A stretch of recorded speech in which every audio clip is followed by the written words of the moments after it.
If you're thinking about moving to Northeast Queens, you probably come across Douglaston and Little Neck. On the map, they sit right next to each other.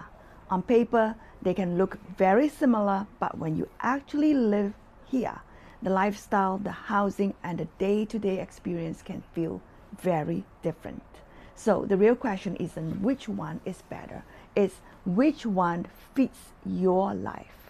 Today, I'm breaking down Douglaston versus Little Neck so you can make the right decision before you buy, sell, or relocate. Before we get into streets and prices, here's the big picture. Both Douglaston and Little Neck are established residential neighborhoods in Queens, popular with families and long-term home owners, located in School District 26 and served by Long Island Railroad.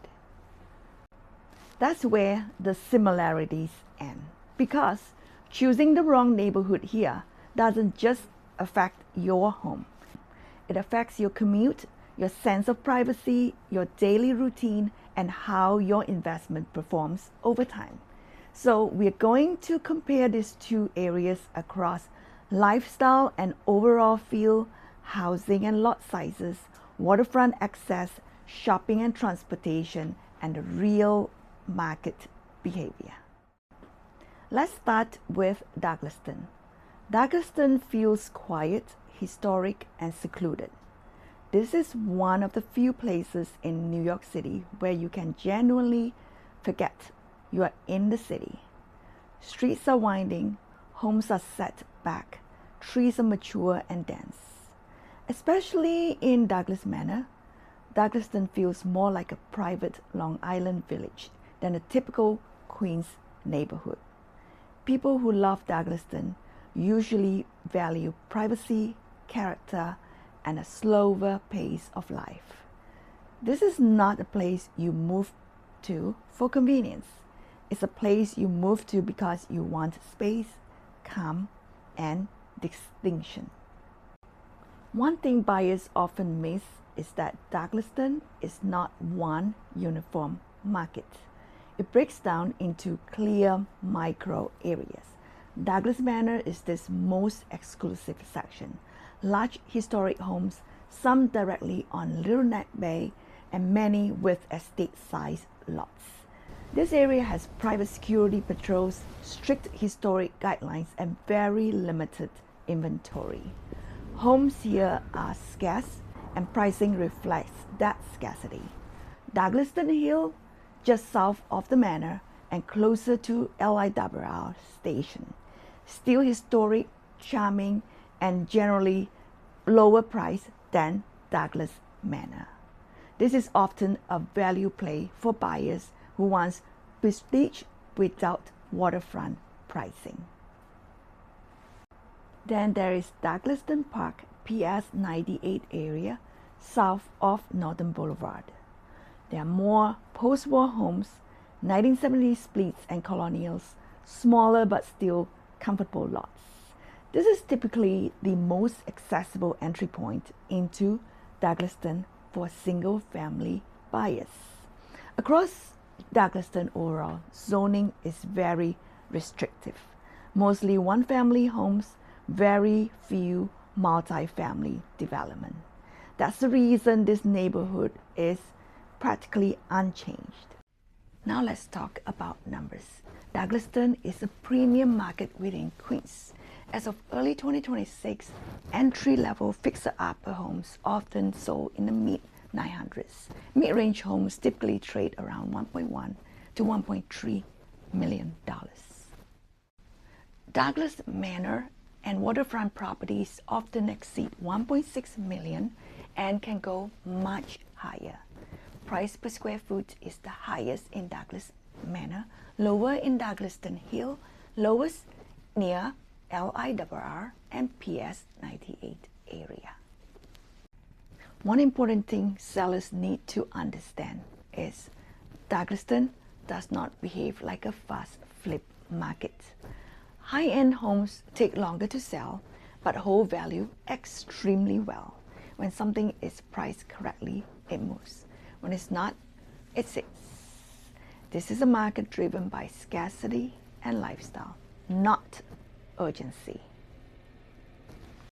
Now let's shift to Little Neck. If Douglaston feels secluded and estate-like, Little Neck feels more traditionally suburban. This is still a very quiet neighborhood, but with more activity and more convenience. Northern Boulevard runs right through it, bringing shops, restaurants, and daily services. So Little Neck feels more connected. You see more foot traffic, more buses, more daily movement.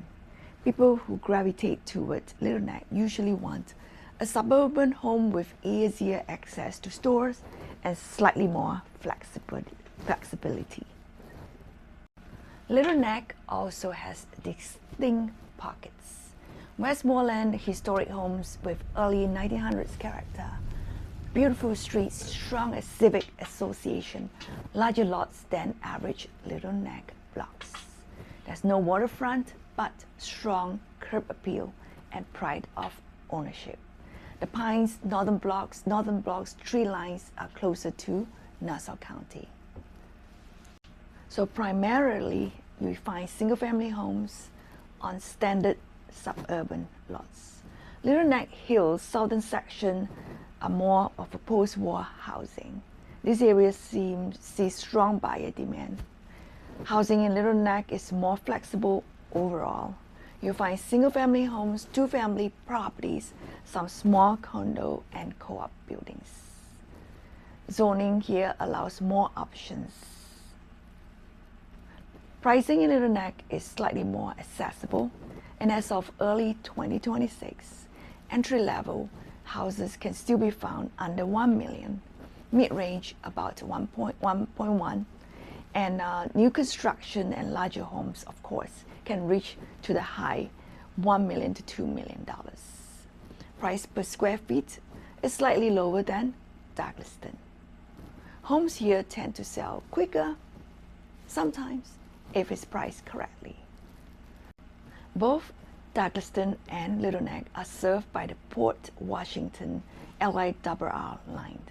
Commute to Midtown Manhattan is roughly 30 minutes, but daily movement feels a little different because Douglaston residents rely on driving and LIRR. Little Neck residents have more bus options and quicker access to shopping corridors. Highway access is excellent for both Cross Island Parkway, Long Island Expressway, and the Grand Central Parkway, but neither of this has the subway service. So here's the simplest way to think about it. Choose Douglaston if you want privacy, historic character, large lots, and long-term lifestyle investment. Choose Little Neck if you want more flexibility, easier daily convenience, faster market movement, and slightly better value. Neither is better. It all depends on what you are looking for. They're just better for different people. The biggest mistake buyers make isn't choosing the wrong home. It's choosing the wrong neighborhood. So if you're deciding between Douglaston and Little Neck, or thinking about buying and selling in the northeast part of Queens, call me and I'll show you the differences. I'm Claudia, your Queens and Long Island realtor. If you like this information or you want to know more, text me or call me at 347-612-2964. And if you love this type of video, please subscribe and see you in the next video.